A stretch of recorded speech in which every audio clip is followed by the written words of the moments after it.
श्री राधे दोस्तों, स्वागत है आप सबका एक बार फिर से मेरे ब्लॉग में। तो आज हम लोग जा रहे हैं श्री बद्री विशाल। तो यहाँ पर हम लोग श्रीनगर से निकल चुके हैं। श्रीनगर से लगभग जोशीमठ की जो डिस्टेंस है वो 143 किलोमीटर है, और वही 40 के लगभग जो डिस्टेंस है वो हमारे जोशीमठ से है श्री बद्रीनाथ धाम जी की। तो यहाँ पर हम लोग जोशीमठ हम लोगों ने क्रॉस कर लिया है। तो इससे पहले हमारे बहुत सारे स्टेशन पड़े हैं। हमारा रुद्रप्रयाग पड़ा है, कर्णप्रयाग पड़ा है, नंदप्रयाग पड़ा है और विष्णु प्रयाग पड़ा है। और जोशीमठ से जब हम बद्रीनाथ धाम के लिए जाते हैं तो यहाँ पर हमारा हनुमान चट्टी पड़ता है, और यहाँ पर हनुमान जी का मंदिर है। तो इस मंदिर के दर्शन भी हम लोग ऐसा बोला जाता है कि जब हम बद्रीनाथ जाते हैं, श्री बद्रीनाथ जाते हैं, तो हम लोगों को यहाँ के दर्शन भी ज़रूरी कर लेने चाहिए। और जोशीमठ में तो सभी को पता है कि हमारा नरसिंह देवता जी का मंदिर है। यहाँ पर यह होता है कि जब हमारे शीतकालीन में बद्रीनाथ धाम के वो कपाट बंद होते हैं तो यहाँ पर उनको लाया जाता है नरसिंह मंदिर में। तो नरसिंह मंदिर भी बहुत अच्छा है, देखने लायक मंदिर है और बहुत ही सुंदर मंदिर है। तो यहाँ पर हम लगभग रात की 6 बजे, हाँ, रात के लगभग 6 बजे हम पहुँच गए थे बद्रीनाथ में। तो यहाँ पर हम लोगों को थोड़ा टाइम लग गया था होटल वगैरह देखने के लिए, क्योंकि इस टाइम पे जो भीड़ थी वो भी ज़्यादा थी और रूम मिलना थोड़ा मतलब इतना इजी नहीं था कि सीधा निकल के तुम्हें रूम मिल जाएगा, तो थोड़ा ढूंढना पड़ा है। तो यहाँ पर हम ये वाला जो रूट है ये हनुमान चट्टी वाला रूट है, तो हम लोगों ने दर्शन रात को ही कर लिए है।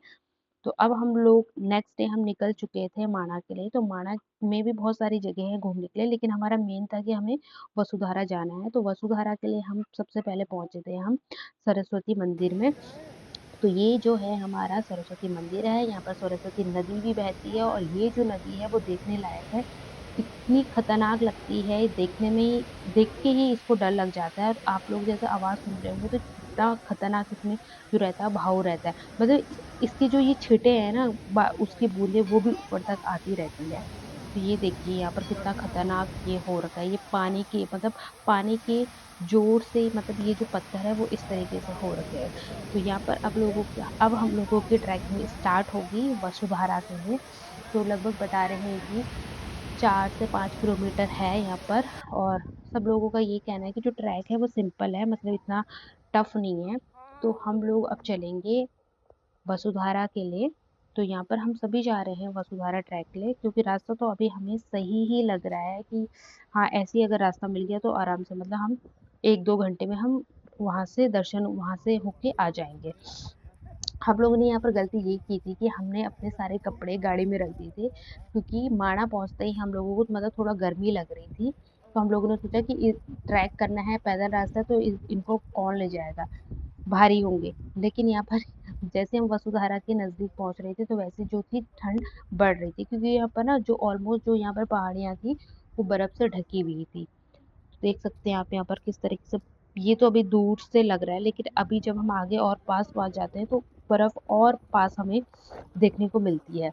और यहाँ पर जो पहाड़ थे, पहले तो मुझे ये लगा था कि यहाँ पर जो ये पहाड़ दिख रहे हैं कुछ कुछ बिल्कुल वाइट वाइट दिख रहे थे दूर से। तो मुझे लगा था कि ये, हाँ, ये पहाड़ है और इनमें बर्फ गिरी होगी, तो ये इसलिए ऐसा दिख रहे। लेकिन जब सामने गया और जब पता चला कि ये पहाड़ नहीं है, ये बर्फ के पहाड़, मतलब बर्फ इतनी गिरी है, वो जम चुकी है, इतनी ठोस हो रखी है कि वो पहाड़ बन चुके हैं यहाँ पर। तो यहाँ पर हम लोग थक चुके थे बुरी तरीके से, और यहाँ पर जो भी आते जाते सब लोग यही पूछ रहे थे कि यहाँ से कितनी दूर है वसुधारा। तो यहाँ पर अभी हम लोगों ने थोड़ा फोटो शूट किया, और यहाँ पर हमारी लाडो पोज दे रही है, और इसने मुझे बहुत परेशान किया।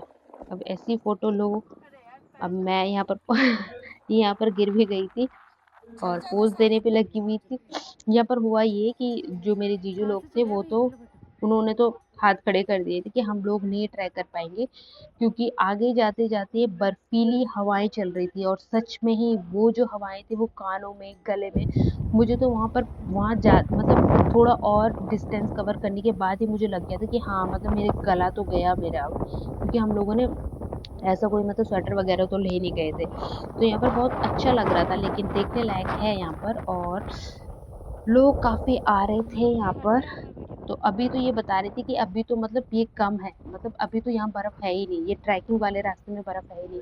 देखिए जब थोड़ा विंटर मतलब सितंबर अक्टूबर में आओगे आप लोग, या फिर जब कपाट खुलते तब कोई आएगा, तो यहाँ पर पूरा बर्फ से ढका हुआ होता है, यहाँ पर चलना भी मुश्किल हो जाता है। यहाँ पर ये पहाड़ी देखो, और ये जो ऐसे दरारें दरारें दिख रही है ना, वो बर्फ जम चुकी है। अभी ऐसा लग रहा है कि पानी होगा, लेकिन ये पानी नहीं था, ये ठोस हमारी बर्फ जम रखी थी। और यहाँ पर से हम लोगों को दर्शन होते हैं वसुधारा के।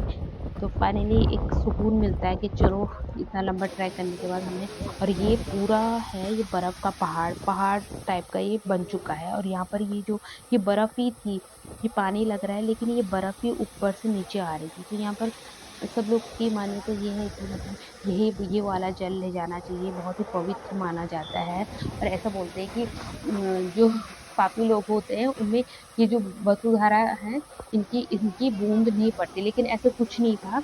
ये जो बर्फीली ये बर्फ जो ऊपर से नीचे गिरी है, ये ना कोई अगर 500 मीटर की दूरी में भी है तो वहां तक भी ये मतलब वहां तक भी आ रही थी। और लोग इस बर्फीले ये जो बर्फ का जो ये पहाड़ बन चुका है ना, इसमें भी लोग फोटो खींचने के लिए जा रहे थे। और मुझे इतना डर लग रहा था कि अगर थोड़ा भी पैर फिसला तो फिर तो कुछ हो ही नहीं सकता। और यहाँ पर हमारे लाडो को कोई चिंता नहीं है, उसको बस है कि मेरा फ़ोटो शूट करो, मेरी वीडियो अच्छी आनी चाहिए, बस ये वो ही लगी हुई थी। और मैंने तो ज़्यादा फ़ोटो नहीं क्लिक की क्योंकि मुझे ठंड भी लग रही थी और मुझे डर भी बहुत लग रहा था पास में जाके बर्फ़ को देख के। और यहाँ पर आप देखिए बर्फ़ कितने सामने से हम लोगों को दिख रही थी, और पूरी ये जो पहाड़ है वो बर्फ़ से ढके हुए थे। और लोग तो यहाँ पर बिल्कुल ऐसे आ रखे थे बिना स्वेटर वेटर के। अब